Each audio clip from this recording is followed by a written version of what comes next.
Sejam todos bem-vindos ao Plano Anual de Leitura Bíblica. Aqui, Pastor Everton Ferreira, e nós vamos te ajudar a ler a Bíblia inteira. Tá aqui, ó, a Bíblia 365 de noite da SBB. Ela já tem um plano todo organizado e estaremos disponibilizando as páginas da nossa Bíblia aí para vocês. Bem, hoje, no dia que estamos exibindo esse programa, é dia 25, e eu quero desejar a todos Feliz Natal, que o Senhor Jesus reine em sua vida e em seu coração. Por isso que estamos lendo a Bíblia, para nos firmar cada vez mais nele. Que o Espírito Santo te abençoe mais e mais. Gente, vem aí, nesse próximo ano, um ano inteiro de devocionais. Nós vamos cada vez mais nos edificar nas coisas de Deus. Vem com a gente. Se você não é inscrito no canal, se inscreva, dá um like também, ativa o sininho de notificação para não perder nada. Vamos caminhar juntos nesse próximo ano. Vamos à leitura de hoje. E chegamos ao dia 360. Vamos ler Neemias, capítulo 12, Salmo 145, Atos, capítulo 26. Neemias 12. Os sacerdotes que vieram para Jerusalém. Estes são os sacerdotes e levitas que voltaram do cativeiro com Zorobabel, filho de Sealtiel, e com Jesua, Seraías, Jeremias, Esdras, Amarias, Maluque, Atos, Secanias, Reum, Meremote, Ido, Ginetói, Abias, Miamim, Maadias, Bilga, Semaías, Joiaribe, Gedaías, Salo, Amoque, Ilquias e Gedaías. Estes foram os chefes dos sacerdotes e de seus irmãos nos dias de Jesua. Também os levitas Jesua, Binui, Cadmiel, Serebias, Judá e Matanias, estes e os seus irmãos dirigiam os louvores. Buquias e Uni, seus irmãos, estavam diante deles, cada qual no seu serviço. Jesua gerou Joiaquim, Joiaquim gerou Eliasibe, Eliasibe gerou Joiada, Joiada gerou Jonatas, e Jonatas gerou Jadua. Nos dias de Joiaquim foram sacerdotes, chefes de famílias, de Seraías, Meraías, de Jeremias, Ananias, de Esdras, Mesulão, de Amarias, Joanã, de Maluque, Jonatas, de Sebanias, José, de Arim, Adna, de Meraiote, Eucai, de Ido, Zacarias, de Gineton, Mesulão, de Abias, Zicre, de Miniamim e de Moadias, Piltai, de Bilga, Samua, de Semaías, Jonatas, de Joiaribe, Matenai, de Gedaías, Uzi, de Salai, Calai, de Amoleque, Eber, de Ilquias, Asabias, de Gedaías, Netanel. Dos levitas dos dias de Eliasibe foram inscritos como chefes de famílias Joiada, Joanã e Jadua, bem como os sacerdotes até o reinado de Dário Persa. Os filhos de Levi foram inscritos como chefes de famílias no livro das crônicas até os dias de Joanã, filho de Eliasibe. Os chefes dos levitas foram Asabias, Serabias e Jesua, filho de Cadmiel. Os filhos deles estavam diante deles para louvarem e darem graças. Segundo o mandado de Davi, homem de Deus, um coro respondeu ao outro. Matanias, Baquebuquias, Obadias, Mesulão, Talmon e Acube eram porteiros e guardavam os depósitos dos portões. Estes vieram nos dias de Joiaquim, filho de Jesua, filho de Josadaque, e nos dias de Neemias, o governador, e de Esdras, o sacerdote e escriba. A dedicação das muralhas. Na dedicação das muralhas de Jerusalém, procuraram os levitas em todos os lugares onde estavam morando, para fazê-los vir a Jerusalém, a fim de que fizessem a dedicação com alegria, louvores, cantos, símbolos, liras e harpas. Reuniram-se os cantores, tanto na campina dos arredores de Jerusalém, como das aldeias dos netofatitas, bem como de Bet-Gilgal, e dos campos de Giba e de Asmavete, porque os cantores tinham edificado para si aldeias nos arredores de Jerusalém. Os sacerdotes e os levitas purificaram a si mesmos, e depois purificaram o povo, os portões e a muralha. Então ordenei que as autoridades de Judá subissem sobre a muralha e formei 2 grandes coros em procissão. Um deles foi para a direita sobre a muralha, em direção ao portão do monturo. Atrás deles ia Osaías e a metade das autoridades de Judá, e Azarias, Esdras, Mesulão, Judá, Benjamim, Semaías e Jeremias, também alguns 2 sacerdotes com trombetas, Zacarias, filho de Jonatas, filho de Semaías, filho de Matanias, filho de Micaías, filho de Zacur, filho de Asaf, e seus irmãos, Semaías, Azarel, Melalai, Gelalai, Maai, Netanel, Judá e Anani, com os instrumentos musicais de Davi, homem de Deus. Esdras, o escriba, ia na frente deles, à entrada do portão da fonte. Subiram diretamente às escadas da cidade de Davi, onde a muralha se eleva por sobre a casa de Davi, até o portão das águas, do lado leste. O segundo coro foi na direção oposta, e eu o seguia com metade do povo sobre a muralha, passando pela torre dos fornos até a muralha larga. E desde o portão de Efraim passaram por cima do portão velho e do portão dos peixes, pela torre de Ananel, pela torre dos 100, até o portão do gado, e pararam junto ao portão da guarda. Então os 2 coros pararam na casa de Deus. Eu mesmo fizemos, eu e a metade dos magistrados que estavam comigo.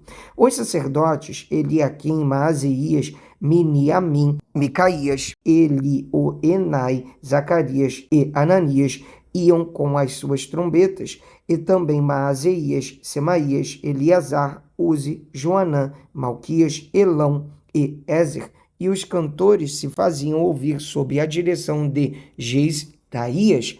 No mesmo dia ofereceram grandes sacrifícios e se alegraram, pois Deus os havia enchido de alegria. Também as mulheres e as crianças se alegraram, de modo que a alegria de Jerusalém podia ser ouvida de longe. A manutenção dos sacerdotes e levitas. Ainda no mesmo dia foram nomeados homens para as câmaras dos tesouros, das ofertas, das primícias e dos dízimos, para recolherem nelas 2 campos ao redor das cidades, as porções designadas pela lei para os sacerdotes e para os levitas, porque o povo de Judá estava alegre por causa dos sacerdotes e dos levitas que ministravam ali, e executavam o serviço do seu Deus e o serviço da purificação. Também os cantores e porteiros faziam o seu serviço segundo o mandado de Davi e de seu filho Salomão, pois já no passado, nos dias de Davi e de Asaf, havia chefes dos cantores, cânticos de louvor e ações de graças a Deus. Todo Israel, nos dias de Zorobabel e nos dias de Neemias, dava aos cantores e aos porteiros as porções para cada dia. Também consagrava as coisas destinadas aos levitas, e os levitas consagravam as porções destinadas aos filhos de Arão. Vamos ler agora o livro de Salmo, no capítulo 145. Hino de louvor.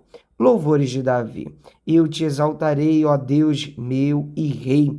Bendirei o teu nome para todo sempre. Todos os dias te bendirei e louvarei o teu nome para todo sempre. Grande é o Senhor e muito digno de ser louvado. A sua grandeza é insondável.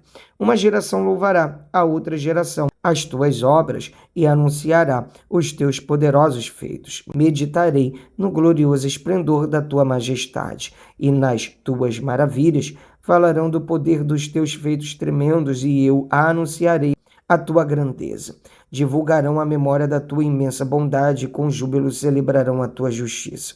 Bondoso e compassivo é o Senhor, tardio em irar-se e grande em misericórdia. O Senhor é bom para todos, e as suas misericórdias permeiam todas as suas obras. Todas as tuas obras te renderão graças, Senhor, e os teus santos te bendirão. Falarão da glória do teu reino e confessarão o teu poder, para que os filhos dos homens conheçam os teus feitos poderosos e a glória da majestade do teu reino. O teu reino é um reino eterno, e o teu domínio subsiste por todas as gerações. O Senhor é fiel em todas as suas palavras e santo em todas as suas obras. O Senhor sustém todos os que vacilam e levanta todos os que estão prostrados. Em ti esperam os olhos de todos, e tu, a seu tempo, lhes dás o alimento, abres a mão e satisfazes os desejos de todos os viventes. Justo é o Senhor em todos os seus caminhos, bondoso em todas as suas obras. Perto está o Senhor de todos os que invocam, de todos os que o invocam em verdade. Ele satisfaz o desejo dos que o temem. Ouve o seu clamor e os salva. O Senhor protege todos os que o amam, porém todos os ímpios serão exterminados. A minha boca proclamará o louvor do Senhor, que todos os seres vivos louvem o seu santo nome para todo o sempre. Vamos ler agora o livro de Atos, capítulo 26. Paulo se defende diante do rei Agripa. A seguir, Agripa, dirigindo-se a Paulo, disse: Você está autorizado a falar em sua defesa. Então Paulo, estendendo a mão, passou a defender-se nestes termos: Tenho-me por feliz, ó rei Agripa, pelo privilégio de hoje, na presença do Senhor, poder produzir a minha defesa de todas as acusações que os judeus fazem contra mim, especialmente porque o Senhor é versado em todos os costumes e questões que há entre os judeus. Por isso peço que o Senhor me ouça com paciência. Quanto à minha vida desde a mocidade, como decorreu desde o princípio entre o meu povo e em Jerusalém, todos os judeus a conhecem, pois, na verdade, eu era conhecido deles desde o princípio. Se assim o quiserem testemunhar, porque na condição de fariseu vivi conforme o partido mais rigoroso da nossa religião. E agora estou sendo julgado por causa da esperança da promessa feita por Deus aos nossos pais, a qual as nossas 12 tribos, servindo a Deus fervorosamente, noite e dia, almejam alcançar. É por causa dessa esperança, ó rei, que eu sou acusado pelos judeus, porque se julga incrível entre vocês que Deus ressuscite os mortos? Na verdade, eu pensava que devia fazer muitas coisas contra o nome de Jesus, o Nazareno. E foi exatamente o que fiz em Jerusalém, havendo eu recebido a autorização dos principais sacerdotes, encerrei muitos dos santos na prisão. E, quando os condenavam à morte, eu dava o meu voto contra eles. Muitas vezes os castiguei por todas as sinagogas, obrigando-os até a blasfemar. E, demasiadamente enfurecido contra eles, eu os perseguia até as cidades estrangeiras. Paulo conta a sua conversão. Com isto em mente, parti para Damasco, levando a autorização dos principais sacerdotes e por eles comissionado. Ao meio-dia, ó rei, enquanto eu seguia pelo caminho, vi uma luz no céu, mais resplandecente que o sol, que brilhou ao redor de mim e dos que iam comigo. E caindo todos nós por terra, ouvi uma voz que me falava em língua hebraica: Saulo, Saulo, por que você me persegue? É duro para você ficar dando coices contra os aguilhões. Então eu perguntei: Senhor, quem é você? Ao que o Senhor respondeu: Eu sou Jesus, a quem você persegue, mas levante-se e fique em pé. Eu apareci a você para constituí-lo ministro e testemunha tanto das coisas em que você me viu, como daquelas pelas quais ainda lhe aparecerei. Vou livrar você do seu próprio povo e dos gentios, para os quais eu o envio, para abrir os olhos deles e convertê-los das trevas para a luz e do poder de Satanás para Deus, a fim de que eles recebam remissão de pecados e herança entre os que são santificados pela fé em mim. Amém. Graças a Deus, mais um dia de leitura bíblica concluída. Até aqui nos ajudou o Senhor. Vamos avançando de passo em passo, de fé em fé. Te espero aqui amanhã, hein? Um abraço. Pra cima!